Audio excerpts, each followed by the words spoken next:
नित्यं हिदाहार विहारसेवी समीक्षकारी विषयेष्वसक्त दाता सम सत्यपर क्षमावानाप्तो बसेवी च भवत्यरोग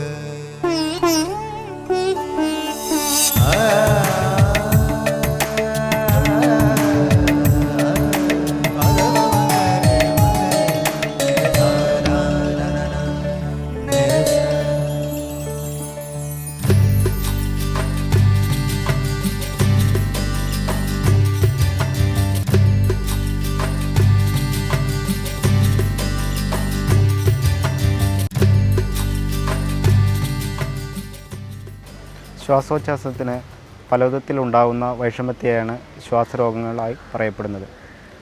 ശ്വാസവൈഷമ്യം പലവിധത്തിലുണ്ടാകാറുണ്ട്. അത്യാധ്വാനം, അതിഭോജനം എന്നീ കാരണങ്ങൾ കൊണ്ട് ശ്വാസവൈഷമ്യം അനുഭവപ്പെടാറുണ്ട്. കുറച്ച് വിശ്രമിക്കുകയും കഴിച്ച ഭക്ഷണം ശരിയായി ദഹിക്കുകയും ചെയ്തു കഴിഞ്ഞാൽ അത്തരത്തിലുള്ള ശ്വാസവൈഷമ്യങ്ങൾ ശമിച്ച് കാണാറുണ്ട്.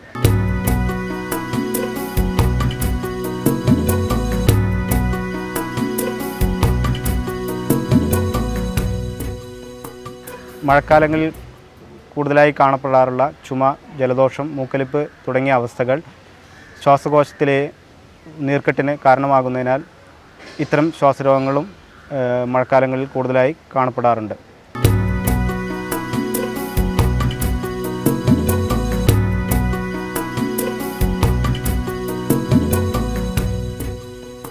കഫസഞ്ചയത്തെ ഇല്ലാതാക്കി പുറത്തു കളയുക എന്നതാണ് ഇതിൻ്റെ ചികിത്സാവിധി.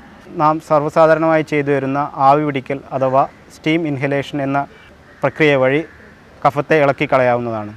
ഇന്ദുപ്പ് ചേർത്ത എണ്ണ പുരട്ടി വിയർപ്പിച്ചും ഔഷധങ്ങളിട്ട് പുകച്ചും, അതായത് മനയോല, ഗുൽഗുലു തുടങ്ങിയ ഔഷധങ്ങളിട്ട് പുകച്ചും ഇത്തരത്തിലുള്ള കഫത്തെ പുറത്ത് കളയാവുന്നതാണ്.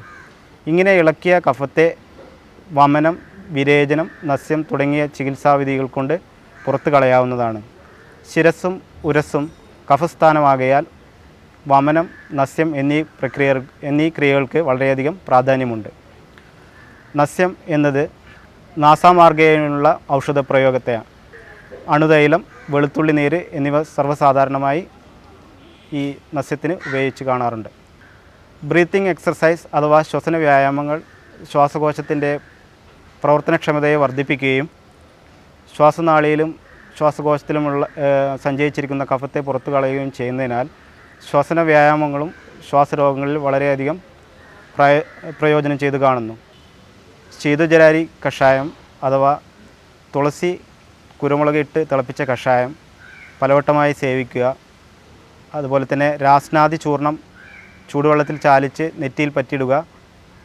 അഗസ്ത്യരസായനം ശീലിക്കുക. അഗസ്ത്യരസായനം, ബലാജീരകാദി കഷായം, ദശമൂലകടുത്രയം കഷായം, ശ്വാസാനന്ദം ഗുളിക, വായുഗുളിക, വാശാരിഷ്ടം, കനകാസവം, ഡാഡിമാതി ഘൃതം, ഇന്ദുകാന്തം ഘൃതം തുടങ്ങിയവ ഔഷധങ്ങൾ ശ്വാസരോഗങ്ങളിൽ സർവ്വസാധാരണമായി ഉപയോഗിച്ചു വരുന്ന ഔഷധങ്ങളാണ്.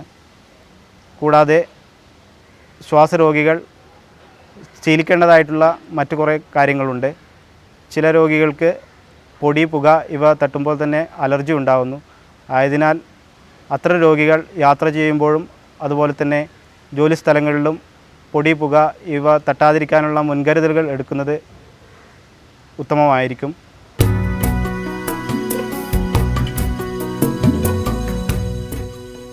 ശിശുക്കളിൽ മഴക്കാലങ്ങളിൽ സർവ്വസാധാരണമായി കാണപ്പെടുന്ന ചുമ, ജലദോഷം എന്നീ രോഗങ്ങളിൽ നിന്ന് സംരക്ഷിക്കുന്നതിനായി ആവശ്യമായിട്ടുള്ള മുൻകരുതൽ മാതാപിതാക്കൾ എടുക്കുന്നത് ഉത്തമമായിരിക്കും.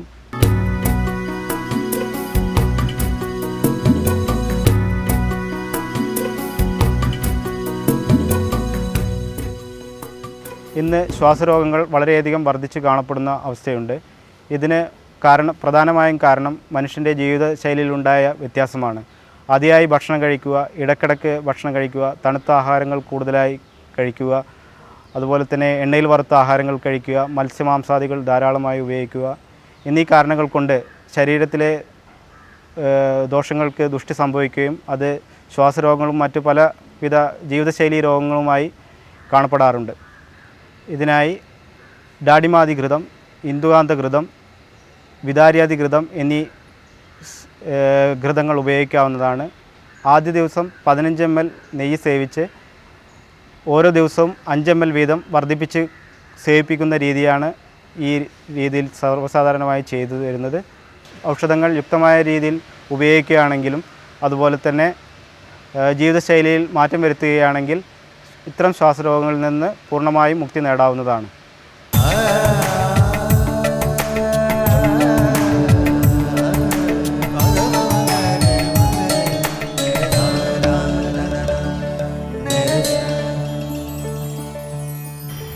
ഹൃദ്രോഗ ചികിത്സയിൽ ഒറ്റമൂലിയായി ഉപയോഗിക്കുന്ന ഒരു ഔഷധ സസ്യമാണ് നീർമരുത്.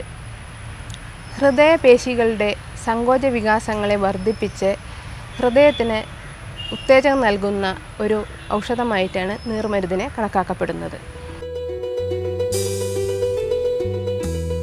അർജുന എന്ന് ആയുർവേദത്തിൽ അറിയപ്പെടുന്ന നീർമരുതിൻ്റെ ശാസ്ത്രനാമം ടെർമിനാലിയ അർജുന എന്നാണ്. കോംബട്രേസി കുടുംബത്തിൽപ്പെടുന്ന ഈ ഇലപൊഴിയും വൃക്ഷം ഇന്ത്യയിലുടനീളം ഇലപൊഴിയും കാടുകളിലും പുഴയോരങ്ങളിലും നീർവാർച്ചയുള്ള സ്ഥലങ്ങളിലും കണ്ടുവരുന്നു. 20 മീറ്റർ വരെ ഉയരത്തിൽ വളരുന്ന ഈ വൃക്ഷത്തിൻ്റെ ഇലകൾ 10 മുതൽ 20 സെൻറ്റിമീറ്റർ വരെ നീളവും 4 മുതൽ 7 സെൻറ്റിമീറ്റർ വരെ വീതിയുമുണ്ട്. ഇലകൾ സമ്മുഖമായി വിന്യസിച്ചിരിക്കുന്നു. മങ്ങിയ വെള്ള നിറമുള്ള ചെറിയ പൂക്കൾ നീണ്ട കുലകളായി പത്രകക്ഷത്തിലും ശകാഗ്രങ്ങളിലും കാണപ്പെടുന്നു. ഫലങ്ങൾ 4 കോണോടുകൂടിയതും ചിറകുള്ളതും കട്ടിയുള്ള തോടോടുകൂടിയതുമാണ്. നീർമരുതിൻ്റെ തൊലിയിൽ കാൽസ്യം കാർബണേറ്റ്, മഗ്നീഷ്യം എന്നീ ലവണങ്ങൾ ധാരാളമുണ്ട്. ഹൃദ്രോഗ ചികിത്സയിൽ ഇതിൻ്റെ തൊലി ഉണക്കിപ്പിടിച്ച് 1 ഗ്രാം ചൂടുവെള്ളത്തിൽ കലക്കി 2 നേരം കുടിക്കുകയോ കഷായം വെച്ച് കഴിക്കുകയോ ആവാം. കഫപിത്ത വികാരങ്ങൾ, ചർമ്മരോഗം, പൈത്തിക വ്രണം, ജ്വരം, വിഷം, രക്താതിസമ്മർദ്ദം, വിളർച്ച, നീര്, രക്തസ്രാവം തുടങ്ങിയ അസുഖങ്ങളുടെ ചികിത്സയിലും നീർമരുതിൻ്റെ തൊലി ഫലപ്രദമാണ്. മുറിവ് കൂട്ടാനും ഒടിഞ്ഞ അസ്ഥികൾ യോജിപ്പിക്കാനും നീർമരുതിൻ്റെ തൊലിക്ക് കഴിവുണ്ട്. വിത്തുകൾ വഴിയാണ് നീർമരുതിൻ്റെ പ്രജനനം. കായ പാകമാകുമ്പോൾ ശേഖരിച്ച് ഉണക്കി സൂക്ഷിക്കുന്നു. പാകമായ വിത്തുകൾ കുതിർത്ത് മണൽ വിരിച്ച ബെഡുകളിലും പോളിത്തീൻ കവറുകളിലും പാകി മുളപ്പിക്കാവുന്നതാണ്. 2 മുതൽ 3 മാസം പ്രായമാകുന്ന ഈ തൈകൾ ആവശ്യാനുസരണം കുഴികളിൽ നട്ടുവളർത്താവുന്നതാണ്.